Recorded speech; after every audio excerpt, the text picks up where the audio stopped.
Translation from a recorded talk. So we've come to develop our minds and to be higher, to be better. And we do this through the merit that we've created and through keeping the precepts. And so this mind, we can ask, what is it? And the mind is a state, it's a certain condition of one kind of element which receives and experiences feelings and sense impressions. So you get these feelings of happiness, feelings of sadness, and these appear within the heart or experienced by the heart. So this heart, this mind, it's the leader, it's the forerunner of all things. And if we're going to succeed in anything, that's due to our hearts. Because these hearts of ours, they come first. If we're going to attain to anything, that's because of this heart. So in order to bring the mind to nobility, it needs to have goodness within it, this inner beauty, inner goodness, and this comes through the Dhamma. And this is what allows us to purify our minds, to make them clean, to make them bright. Because these minds, or the level of the mind, it depends upon the actions that we create. So we have to be very careful as to what path we choose, what way we take. Just like how we see paths in the world, there are many different kinds of paths, different kinds of ways, of roads. And some of them can be very difficult, very arduous. Many are filled with potholes, or they can't be used by different vehicles because they're in such a bad condition. So if we're going to travel them, then we need to walk along them. Other paths, even though one may go by foot, still they're very hard, and you may even fall over and fall over while we're walking along them. But there are also other paths in this world, those which are smooth, which are easy to travel by. And that's the kind of path that people choose. And they choose the easy ways, the ones that are convenient, the ones which are comfortable, those which are free from danger, freed from dangerous animals or from thieves. So when we travel in the world, we choose the road which is the safest, which is the best, and we use our mindfulness and wisdom to contemplate and to choose that path so that we can get home safely. So traveling through samsara, the cycle of birth and death, it's our mind which takes that journey. And we can't count how many lives we've been traveling in samsara already. It's just so long. So in this path, or this journey that our mind takes through samsara, we also need to choose a path as well. And we should choose a smooth way, a good way. So what we do is we take up this magga, this noble path that the Buddha taught. And so he taught us to have sila, which is that our body, our speech, and our minds are firm within sila Dhamma, within this quality of virtue, of morality. So in the beginning we focus on our kamma, our actions of body and speech, and make sure that these are within the bounds of virtue, that these are virtuous moral acts. When we take up these 5 precepts, so we'll come here now to stay in the monastery, and we're not speaking, and we're keeping these 5 precepts. And these 5 precepts are what allow us to start to become truly human. Because even if we have very little wealth, or if we have a lot of wealth, if we keep these 5 precepts, then we'll be able to stay in this world with happiness, that we don't harm each other. We see that the lives of all people need to end in death. All people need to pass away. So we won't want to take any of their wealth or their possessions to be ours. We see that all people have things that they love, and we don't want to harm those things. We don't want to take away their loved ones. And that all people love their own lives, and we don't want to destroy their lives. And that no one wants to be on the receiving end of false speech, of lies, and so we don't give that to others. And we also see that our mindfulness and wisdom normally is in quite a dark state, that we have this delusion. And it's so difficult to pull the mind out of this attachment. But if we work to reduce our mindfulness and wisdom, to make it even worse than it already is, through taking intoxicants, then we run into many problems. So when we travel in samsara, in these lives that we have, we need to make sure that we travel well, and that we have happiness, that we have effort, that we are well established in humanity. So just like a tree that has many leaves on it, that tree can offer protection from the heat of the sun, from the rain. And so if we choose our paths well, then there will be kind of easy paths, well-protected paths. But if we choose a way that isn't right, a way that is devoid of sila, of virtue, then this will lead us to a lot of chaos, a lot of heat and agitation. The path that we choose in this life sends results into our future lives as well. So we need to choose our paths well, and so that we experience ease, so that we choose a smooth and good path. So for us, we take the time that we have, this opportunity to come and practice the Dhamma. And what that shows is that we've chosen a path in this life well. The path that will lead our hearts to become better, to become higher. So we also need, in walking this journey, to be patient, to endure, and to have a sense of sacrifice. And even though we may be very tired from our work, from all the duties that we have, still we use our free time to develop our minds, to sit in meditation. We don't just allow time to pass by in a wasteful way that doesn't bring us any benefit, but rather we use that to train the mind, to sit in meditation, to develop our hearts so that they become higher and better, so that we gain right view, so that we become well established in heedfulness, following the teachings of the Buddha. So if we were born during the time of the Buddha, or even now having been born after the Buddha, but we hadn't attained to Magga Phala Nibbana, then we'll need to be born again, and this may happen on a level that's lower than the human level. But if we're lucky, we gain a human birth.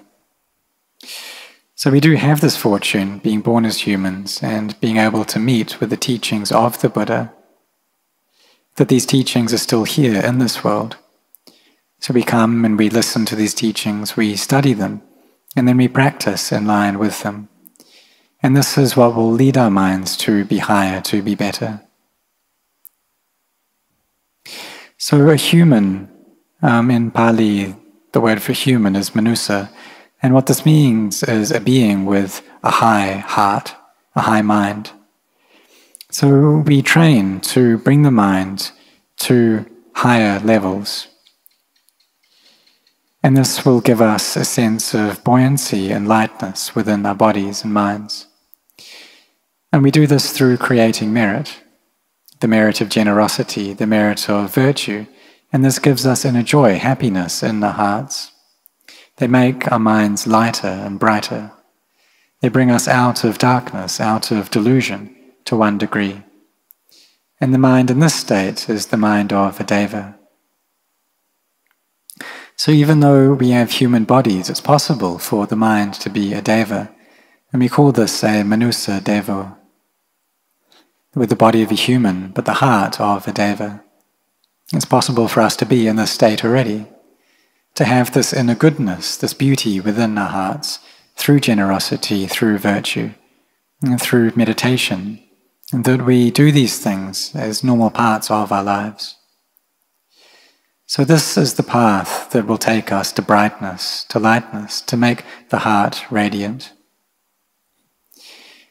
And we make sure that we're well established in humanity. And then we develop our heart so that it gets born as a deva, so that it has this lightness within itself, this radiance within itself. That's what devas have, this inner brightness. And they don't need to depend upon the radiance of the sun.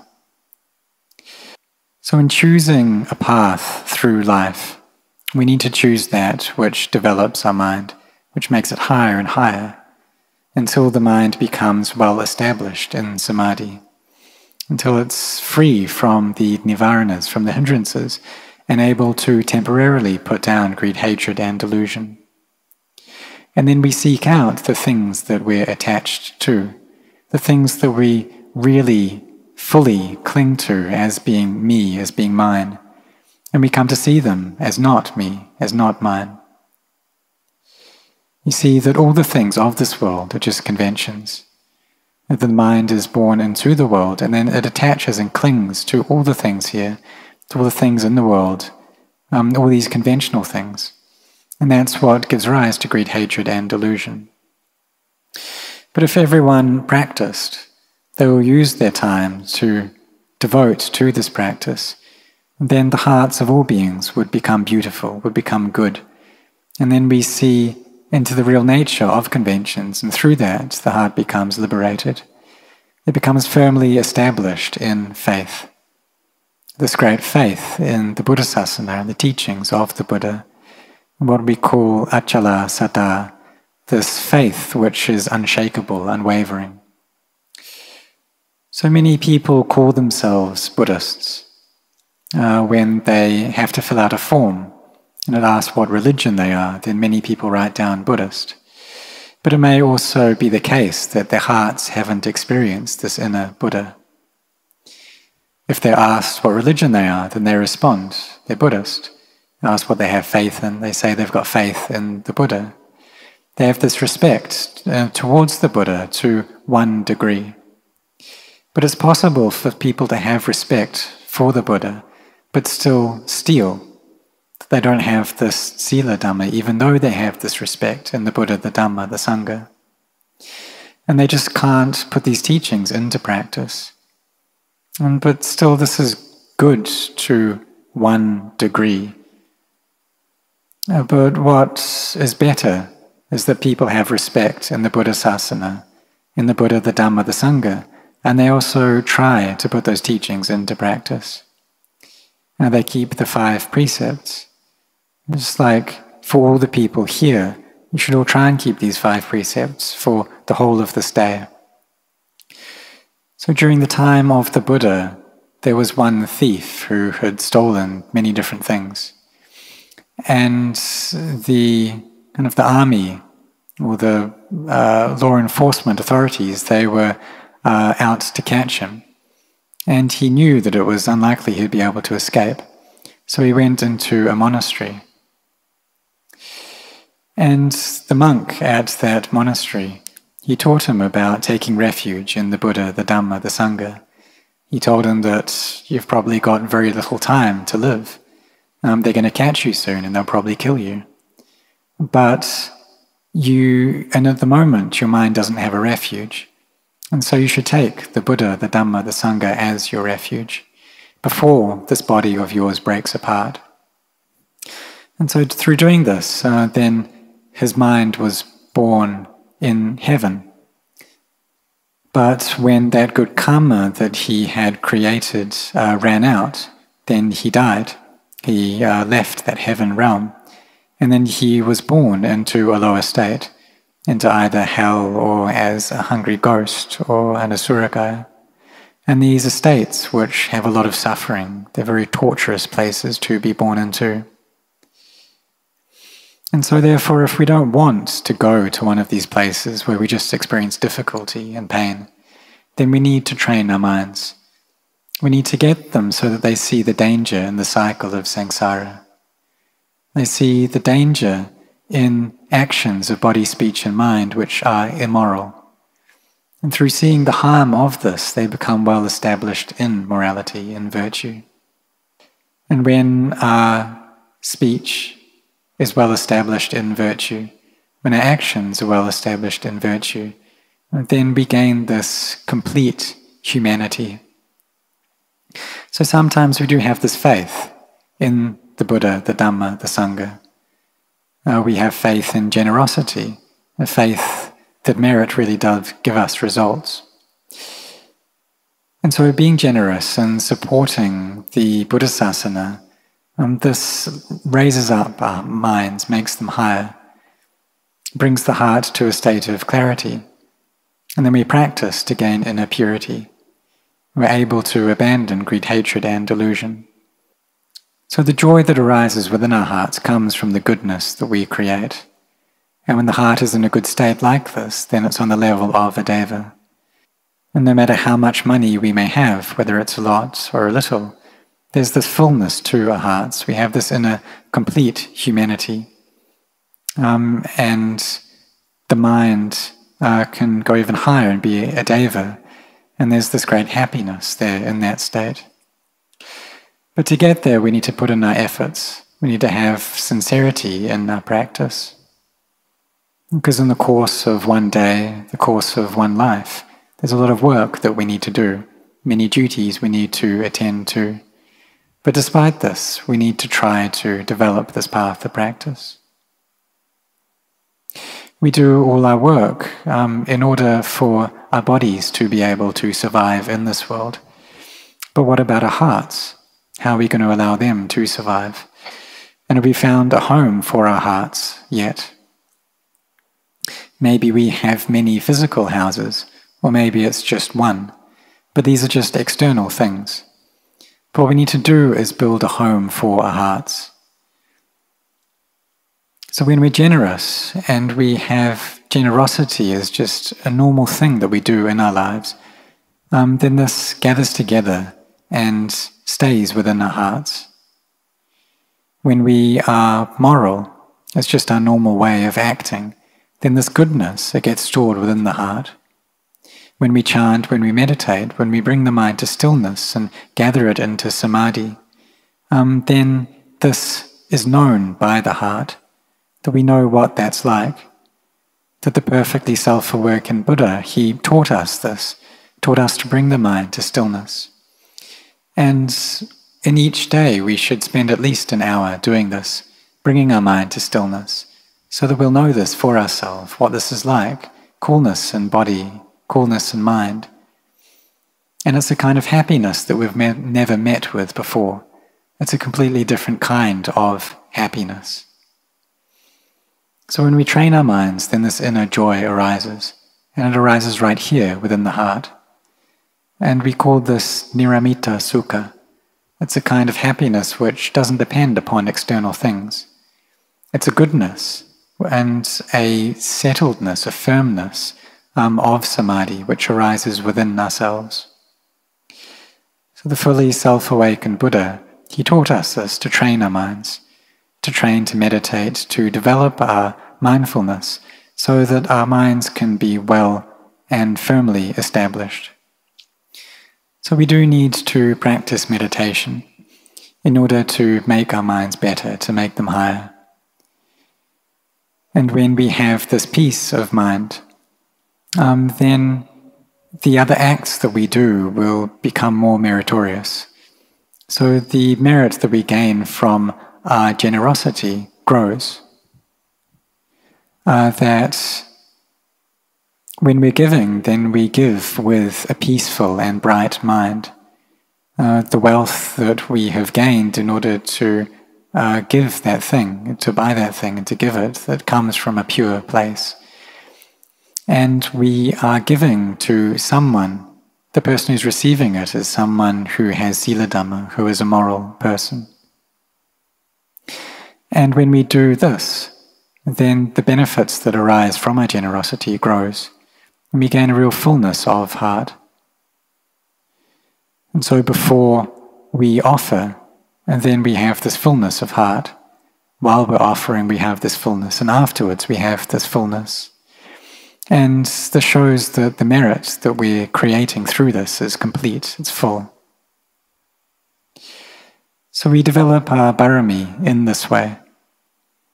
And we've been cultivating barami for many, many lives now. And we carry on doing so in this life, and we continue in future lives. Develop our generosity, make our morality firmly established and firm. And we settle our minds so that this wisdom, the barami of wisdom, can arise, allowing us to see into the Four Noble Truths, the truth of dukkha, of suffering, of the cause of this suffering, its cessation and the path leading out of that suffering. So we take this mind to walk along this noble path, the path of sila, samadhi and panya, of virtue, collectedness and of wisdom. So for all of us, when we start out in the practice, we all have faith. But we also need to come to practice the Dhamma. And then when we practice it, then we'll see for ourselves, and we'll gain unshakable faith. So we all have this belief in the Buddha that he is real, even though we haven't seen him. Maybe we haven't been to India, but we still have faith. Or perhaps we have gone already, and that increases the faith that we have. So if we practice and we gain insight for ourselves, then our faith becomes firmly established. And then we'll see the Buddha right here within our own hearts. So whatever state we're born into, this all arises within the mind. If we're a human, then that's a matter of the mind. If we're a deva, then that's a matter of the mind. If we get born lower than a human, that appears within the mind. Or if it's even higher as a Brahma god, then that appears within the mind. So we need to try to develop these minds so that they become noble. So we see the danger in the cycle of samsara. So that we see the inconstancy, the stress and not self, within all physical and mental phenomena. And we see this right here within our own hearts. If the mind is going to be free from kilesa, free from defilements, then this happens within the mind itself. And these things which cover over the mind, which makes them dark, which makes them ignorant, devoid of knowledge, these things we call kilesa, defilement. But if we come to practice, to put our efforts into the practice, then we raise our minds, they become better. The mind becomes nobler. So just as when we choose a path in the external world, we choose one which is free from danger. And so too we need to choose that same kind of path within our own minds. The path that takes us to abandoning all harmful acts, all akusala, Dhamma, all unskillful acts or unskillful states of mind.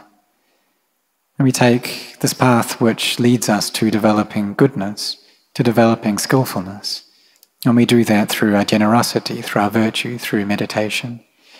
And this is what leads us to inner purity, what allows us to be able to contemplate and let go of all physical and mental phenomena.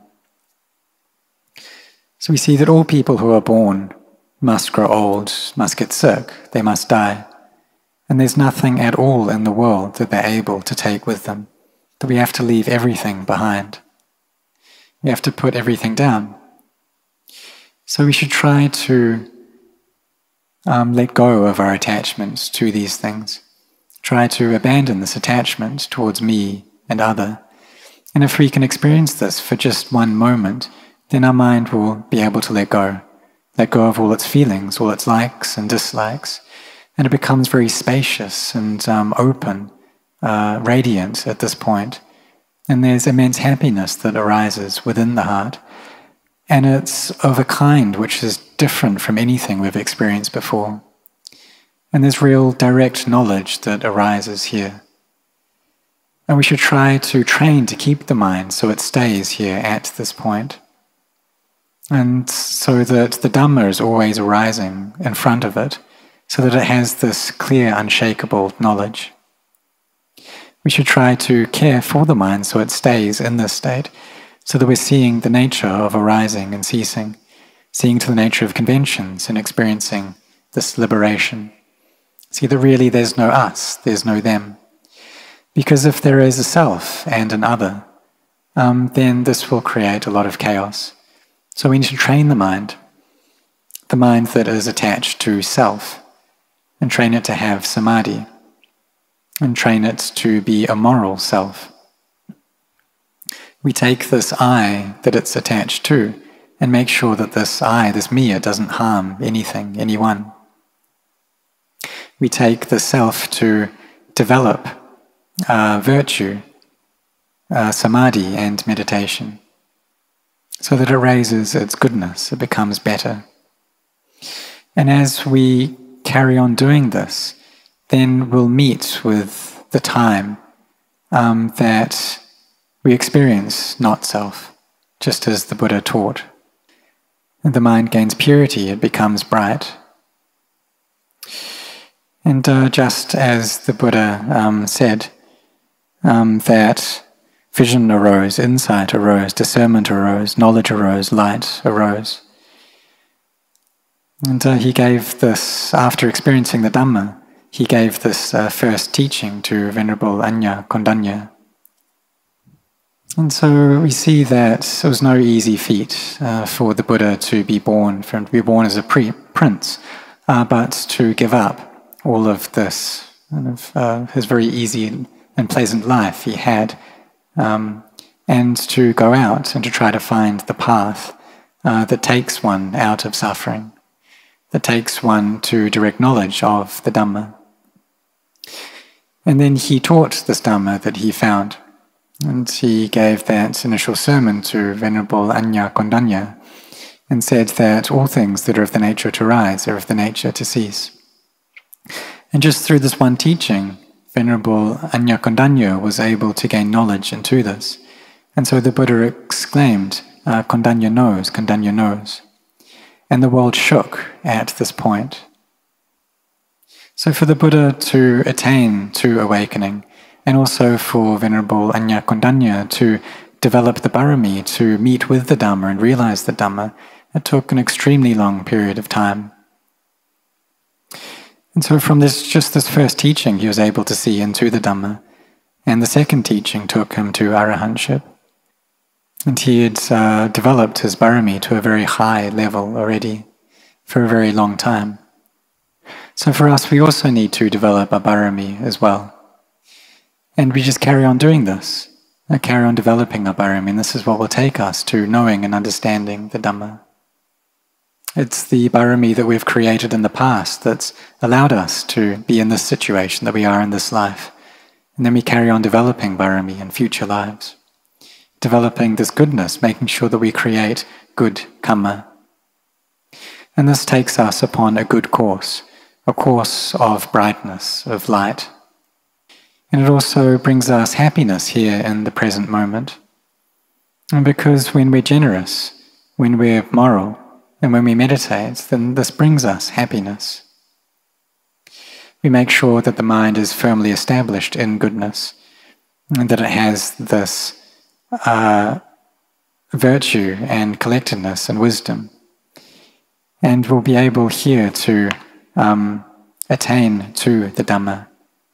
And so may all of you walk along this noble path, and may all of you reach the Dhamma of the fully self-awakened Buddha.